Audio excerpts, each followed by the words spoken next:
persoalan ini pemberhentian saya itu sama sekali tidak mendasar.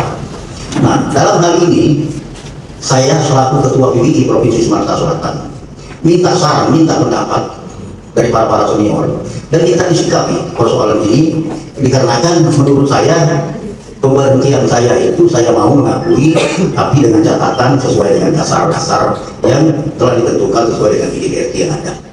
Kira-kira itu yang dapat aku sampaikan. Saya kira kawan pertama senior PBI lah.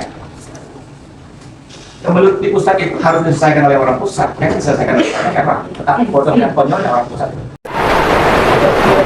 Oke, dulur, sekarang ini CMA lah berada di kantornya PWI, Persatuan Wartawan Indonesia.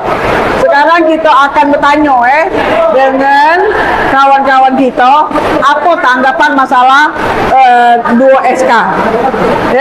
Dua, sama CMA, 1, 2, tapi ada 1, oke? Halo, Pak Ilham, selamat sore. Sore, Boleh kan CMA bertanya dikit? boleh. Nah, sekarang CMA bertanya, apa sih tanggapan Anda sebagai kepala apa perwakilan kepala apa ya? Ketua PWI Kabupaten. Ya. Tapi dari Kabupaten Oki kan? Ya. Nah, apa sih tanggapannya masalah 2 SK ini? Kalau kami pada intinya, ya kalau nak ditanggapi, memang juga yang pastinya kami tetap satu rel, Ya. artinya tetap mengakui kepengurusan Koyong Kurnaidi, Ketua PWI Sumsel.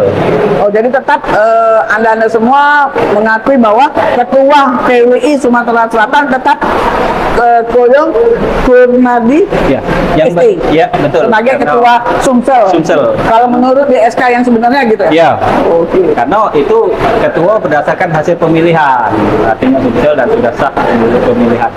Oh, itu. Jadi kami sepakat untuk di OPI tadi sudah mengajukan kumpul-kumpul bersama pengurus, tetap siap satu komando untuk kepengurusan PWI Sumsel. Oh, itu ya. Oke, terima kasih. Nah, dulur-dulur, itulah lah mendengar sendiri tanggapan dari mewakili 17 kabupaten bahwa Ketua PWI Sumatera Selatan tetap Koyong Kurnaidi ST. Oke? Sampai jumpa dulu ya.